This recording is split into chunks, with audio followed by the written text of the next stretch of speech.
Someone was recently telling me that they didn't believe,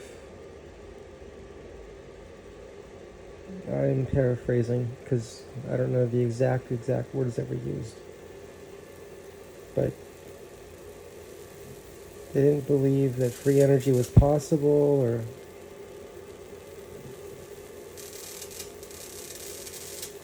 didn't believe that free energy maybe exists. And the first question we have to ask ourselves is, what is energy?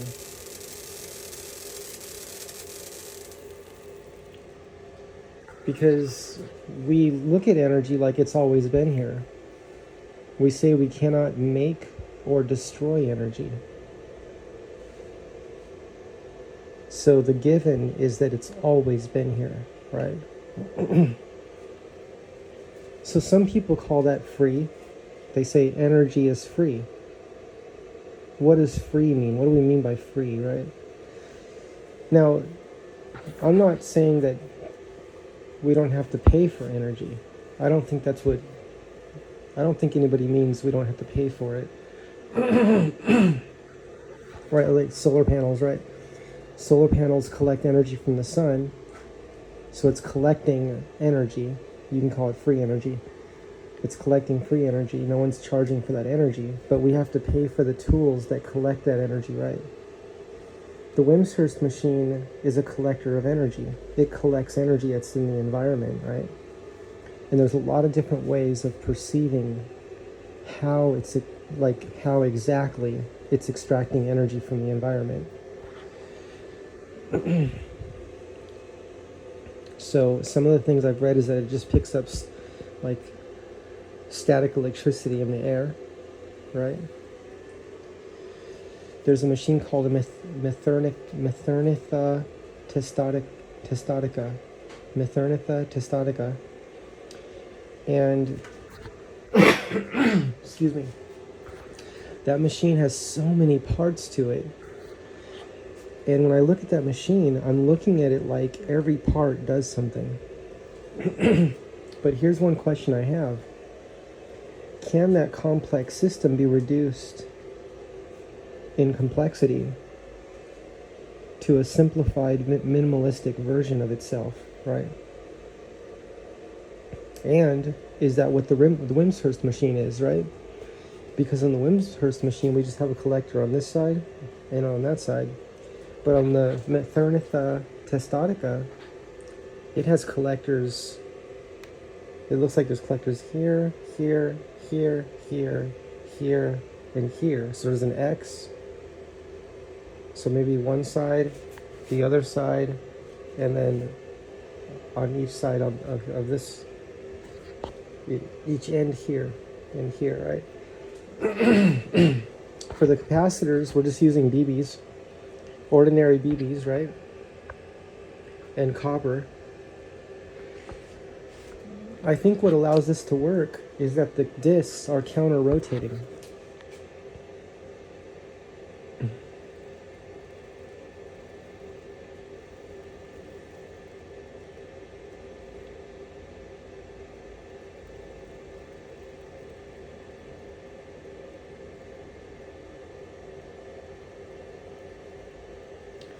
See the counter-rotation?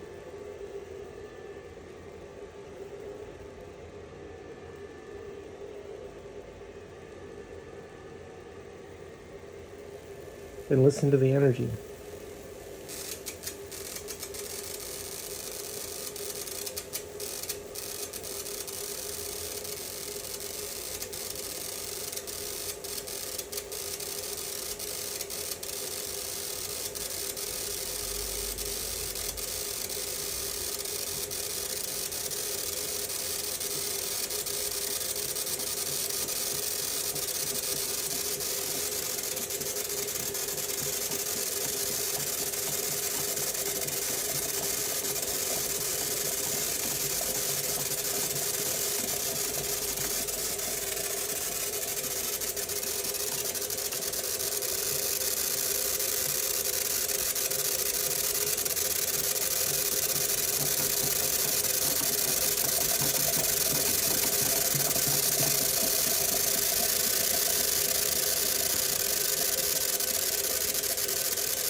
So energy exists everywhere, and we move energy from one place to another. And I think of something like a transformer as transforming energy, right? So when I say the word free energy, I'm just talking about the experimentation of translating energy into different usable forms. And we use the word free maybe because maybe the way of saying it is we're freely using our imagination to reconceptualize what energy can be used to do or how it can be applied or how we can think about it in a way that can allow us to create something new, a new way to use energy, right? In a way that's humanitarian and contributing to the betterment of humanity. So in the wimshurst machine, we have 2 counter-rotating discs. And when I look at it, it reminds me of John Bedini's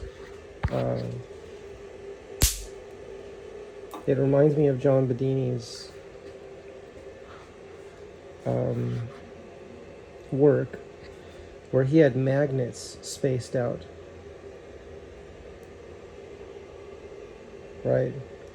Not real close together, but like maybe 5 inches apart. So that's much more distance than this has. Now, even though this is an entirely different machine, all machines exist in the energy-rich space. Now, when someone says they don't believe in free energy, or they don't know if free energy works, or something like that, right? The first thing I have to wonder is, are they saying, first of all, are they aware of what John Wheeler and Richard Feynman were talking about when John Wheeler and Richard Feynman said there's enough energy in a cubic centimeter of space, right? A sugar cube area of space to power, and I'm paraphrasing, but there's many ways to say this, but one way of saying it is to power the entire Earth, to meet all the Earth's power needs without end. And why is it without end? It's without end because the energy in space replenishes itself, right? It's a symbiotic system. It's a perpetual system. And my understanding is the material universe, this table powers the space that we think of as, well, this is a thought experiment now, but this table powers the space that we think of as, let me see how this sounds when I say it, because I've read a lot about this. Maybe I can put it in the form of a question. Does this table power gravity, tachyon waves, virtual particle flux fields, dark energy and dark matter? Does this material universe, including my hand, I'm part of the material universe, right? Am I creating and sustaining tachyon waves, gravity waves, virtual particle flux fields, dark energy, dark matter, whatever we want to call it, vacuum energy, as those things I just said are sustaining the material universe? They sustain one another. So that's a thought experiment. But at the end of the day, right, a way of thinking about this, if someone makes a wimshurst machine, and that wimshurst machine is generating, is it generating? I don't think it's generating. I think it's pumping energy from the environment.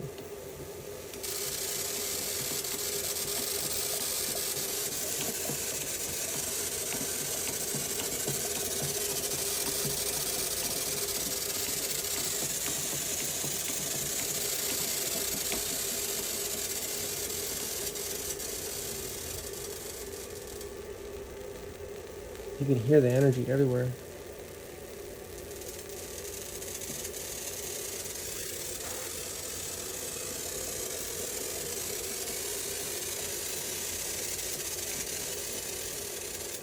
Now watch what happens when I lift this side and lower this side. And we'll go to the same distance we were before. I think I was about right there.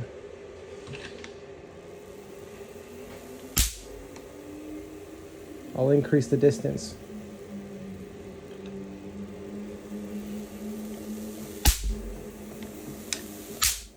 I'll increase it more.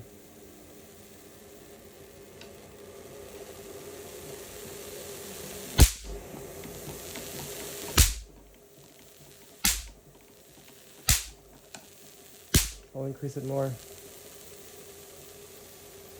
I can feel the energy around this machine about 1.5 feet away from it, way out here. The hair on my arm is standing up.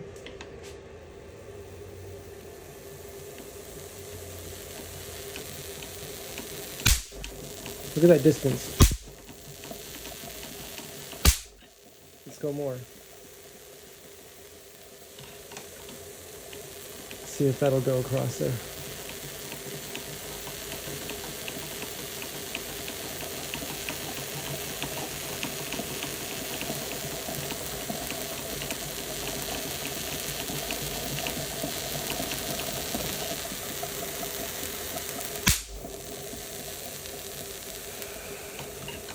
That seems like it's close to the limit of what this machine can do right now.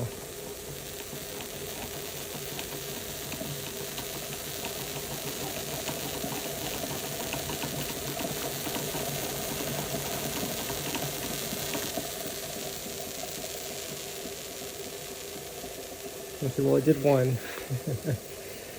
It sparked once. Let's see what that distance is, though. You know, when I touch the tape measure there, it's going to probably shock the tape measure. Hopefully not my hand.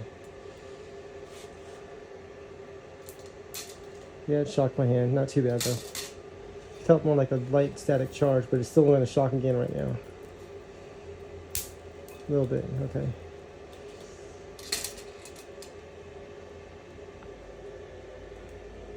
Okay, so that's 8 inches again. That's 8 inches.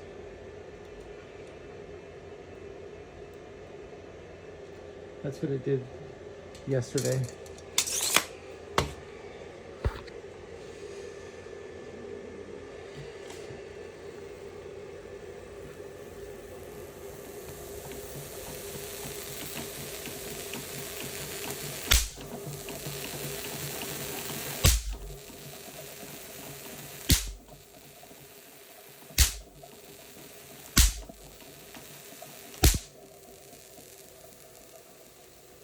So that's about 260,000 volts up to 600,000 volts. 250,000 volts to 500,000 volts, somewhere in there. When I'm done using the machine, I always touch these together because the machine will shock a person if someone touches that. If I touch that by accident, when the spheres are touching each other, it discharges. So now I can touch it. I should be able to. Yeah.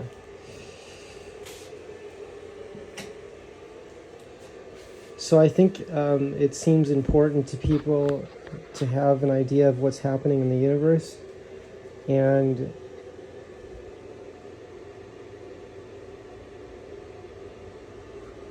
I think the more that we read and the more perspectives we read is the greater understanding we'll have. It is said that the Mithernitha Testatica machine was the culmination of 20 years of research. Now, I don't know if they had the machine working the first year and they improved it for 20 years, or if it took 20 years until they finally got it working for the first time. I don't know that. But when I look at the wimshurst machine, I'm still reading about how it is said to believe to work. And Einstein said if someone cannot explain something in very simple to understand, easy to understand words, then they may not understand it as well as they think they do. And I have to wonder, how come every single time I read about how a wimshurst machine works, it doesn't make sense to me? When I look at the wimshurst machine, I think of Bruce De Palma's rotating magnet, when just spinning a magnet in space. If we spin a big speaker magnet in space really fast, we can draw mostly current from that. Now, there's other experiments where people have put, I don't know if you put like north, south magnets and spinning that really fast, and then connecting something to that, right? Like a brush, like brushes, to that area, and draw power from that directly from just spinning magnets in space, right? So like if the magnets were in this, not sticking out, but inside this area, right? Inside. And then this could be spun. Let's say this is metal and it's spun really, really fast. And you have like a north, south. Just by spinning that in space, we can draw energy directly from it, not even using coils. And then we draw the energy from the edge here, the edge, and from the rotor, the center shaft. So one's going to be plus, one will be minus. And you spin it the other way, and those polarities reverse. It's very interesting. So when I look at the wimshurst machine, I think of what Bruce De Palma said. Now, Bruce De Palma shared all of his research openly, and I don't know how to access that research other than his website, which has a lot of research on it. But Bruce De Palma used to tell people, because people would say, I'm going to tell you how my anti-gravity system works, but I don't want you to tell anybody. And Bruce said, anything you tell me, I'm sharing. So some people would limit what they shared with him, but they would still share things with them, but they would limit what they shared. And Bruce De Palma was studied at MIT and taught at MIT, and also studied at Harvard. So he knew what he was doing, and he understood that spin changes things. When we spin something, it affects gravity, it affects charge. And I think of it as cohering the energy in space, right? That's one way I think about it. So if someone says, the first question we have to ask ourselves is, are we aware of Richard Feynman's work and John Wheeler's work? And some people will say, yeah, there's energy everywhere, but we can't use it. So somehow, and I've talked about this before, somehow there'll be this idea that there's an acceptance that there is energy everywhere, right? There is that megawatts of energy in every cubic centimeter of space. But it cannot be used. Cannot be used. And people will have that decision made as if they read it in a book or were told that by someone, or both, and they're not going to listen to anything else. They're not interested in anything else. They're only interested in, we can't do anything with it. I actually don't know how to think that way. I don't know how to think about something as someone tells me something, and then I never think about it again in a different way. I take all the information that I accumulate, and I look at the information from different perspectives, from as many different perspectives as I can. And I try not to judge the information. I try to just look at it for the possibilities of how I can turn the information into an experiment. So how can I charge a battery with this information, right? How can I charge a battery with this perspective, right? How can I charge a battery? What do I need to do to the energy to charge a battery, right? What do I need to do to the energy to charge a battery? What do I need to do to this energy in a wimshurst machine? What do I need to do to this energy to charge a battery?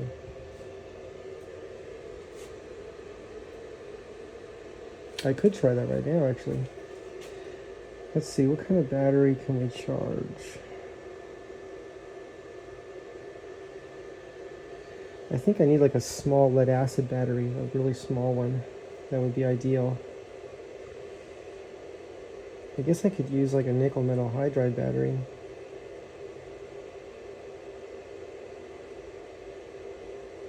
I'll do that another day.